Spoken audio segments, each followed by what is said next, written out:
Before I begin, if you enjoy the Warbond, keep it that way. I'm simply talking about the gameplay from a balanced perspective in terms of how things function and even comparing it to the Halo ODST game. This is the first legendary Warbond, $15 or 1,500 super credits, and the second collaboration Warbond in the game's history, and the first to not have any super credits in the Warbond itself. It's a bit of a letdown in terms of the performance of the weapons and even the design of the armor from the passive perspective. I won't be commenting too much on the looks in a negative fashion. In fact, I think most of the stuff looks pretty good. To get started, let's go ahead and begin with the M6C SOCOM pistol. 12 round capacity, suppressed light armor pen pistol, dealing 100 damage per shot, meaning you can't one-tap Devastators, a very important factor if your goal is to go stealth diving on automatons, the best faction for stealth diving. Before even factoring in, suppressors don't do anything. Take out the smallest automaton, the guy you can one-shot, Billy Bob with the Blicky. They go down, if anything is near him, they're gonna bot drop if they can, and then start trying to shoot at you through walls. So the suppressor just kind of sounds sort of cool. That's all it's offering. And there's nothing else redeemable about the weapon. If you like using it, you like the aesthetic, that's one thing. We're talking about the gameplay implications here. Give it some form of unique factor. If it had a 2x scope in the same vein as ODST, and then let it one-shot Devastators, you're doing something. You're cooking a little bit. It would feel cool just to have the suppressor sound the way it does and be able to go in there like you're playing Ghost Recon or ODST. I was one-tapping so many things in ODST. It felt awesome.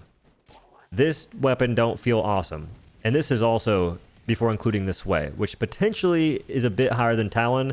That might be placebo. I don't know the numbers, but I'm telling you right now, I use the Talon all the time and I hit more shots with that than I do this. And I have to hit more shots with this to even kill things. We're also just talking about automatons, by the way.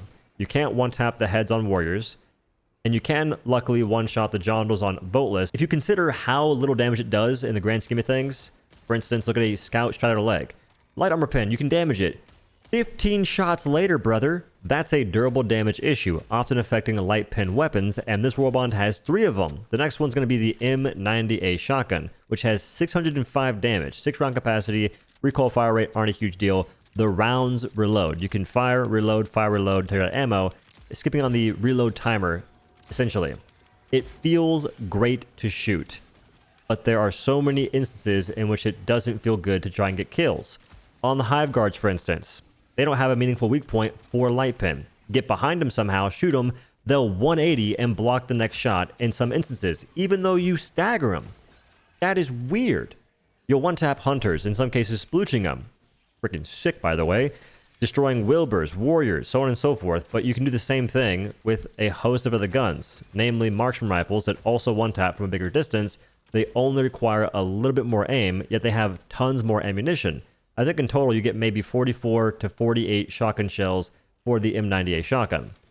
That is not a whole lot in this here horde shooter. Commanders, if you get close enough, get 1 shot. Alpha commanders get 2 shot. And that is a pretty hilarious change because it does 605 damage to alpha commanders.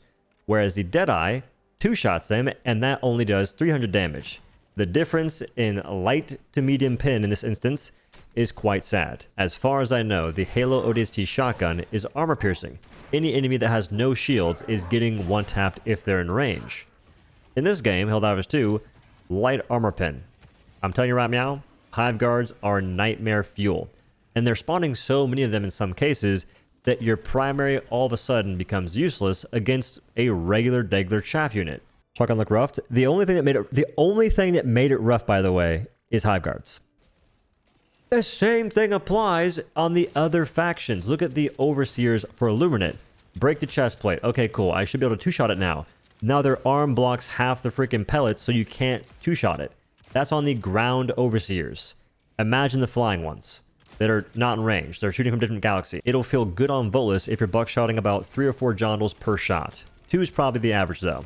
The ammunition will become a slight issue. Meat bobs feel so freaking bad. You need to have 6,000 damage to kill them. You do 605 per shot. 10 shots later, with your shotgun, that is the highest damage dealing one in the entire game, there's just not a whole lot that's going on there for you. You can maybe weave in some damage from the autocannon and then use the shotgun to reduce how much ammo you need from the autocannon, for instance. But this faction, dude. And that's essentially where it stops. That's where you stop doing damage to things that matter. For automatons, you don't have the ability to take them out from distance. It's a shotgun. Oh well, it is what it is. If you're playing on level 3 difficulty or lower, you can just face mostly Billy Bob the Blicky, and those can get one shot from decent distance. So if that's your speed, go crazy. But anytime there's Devastators involved, you're gonna be essentially useless.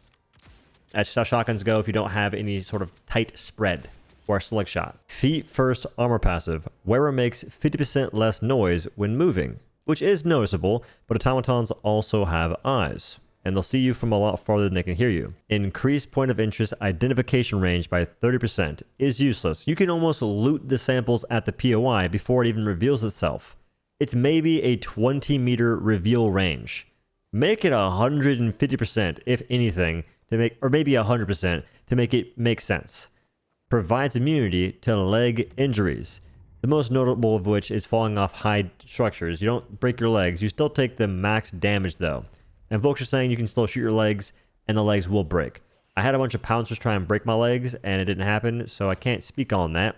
What I can say is it doesn't feel that impactful. If instead you made it to where the range at which Helldivers start flying around like idiots was higher, you could then fall further and use the hover pack to get to safety.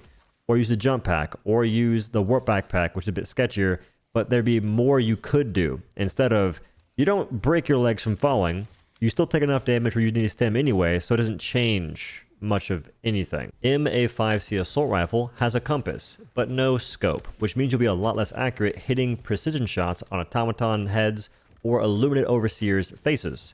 This is because of how third-person aiming works in the game, because even your ADSing, you're still in third person technically, although it seems to give you a little bit less recoil. The gun's medium pen, with essentially the same stats as a Liberator, except it's medium pen. That's a bit underwhelming because you can upgrade a Liberator and make it even better, and that same thing goes for the majority of assault rifles. Comparing it to a decked out Adjudicator, you have 15 less damage, 2 extra rounds, less recoil, and a bit faster fire rate, with a lot more ergonomics, but still no scope, which is where it brings into the question, what happens to collab guns that currently, and will likely never, have weapon customization?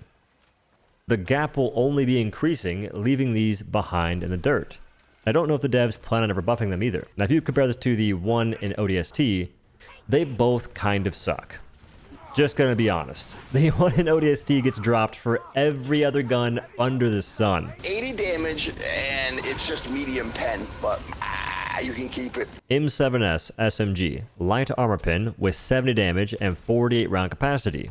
Pretty much the same as the STA11 SMG. I want to say something positive about the M7S. It sounds good to shoot, and I enjoy firing it at things that have next to no HP, like an army of Wilbus, so it has that going for it. And this thing to release in the exact same state as STA11, which I've said before, it's not a good gun. Maybe it feels fun to shoot, but it's still not a good weapon. You can sit there and shoot a wall all day, but if you aren't killing things in a decent fashion, we gotta call a spade a spade. These weapons are kind of buns. They just gave us more buns.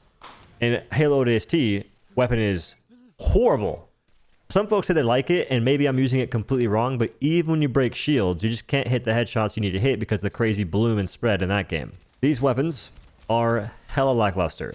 I'm talking pretty buns by all accounts. Same thing with the SOCOM submachine gun. You can keep it. In terms of cosmetics, I don't have any feedback, so I'll leave it there as my full review for the weapons in the Halo ODST Warbond. If you still like them, that's cool. I'm not trying to tell y'all, you shouldn't enjoy this Warbond. What are you doing? Stop it. You guys should change your mind. I'm just giving examples for why things feel kind of weird to me. And I don't enjoy the baseline ARs, and I love shooting certain guns in a lot of games. This one makes him, it leaves a lot to be desired. And the pistol, I've already said my piece on that stuff. I will mention the next Warbond, Dust Devils, I believe, has potential to release one of the best ARs in the entire game. The first assault rifle with incendiary rounds. You know how powerful fire is? If it applies fire dot fast, it's going to be godlike for Illuminate and bugs. If it has good attachments and it applies fire dot a bit slower. Wait, you should have attachments, right? It shouldn't be a legendary Warbond, I don't think. We'll see what happens. Anyway, thanks for watching, and have a good day. Adjust your... What is that? And what is that? We got Alaskan bullworms in Helldivers 2, fellas.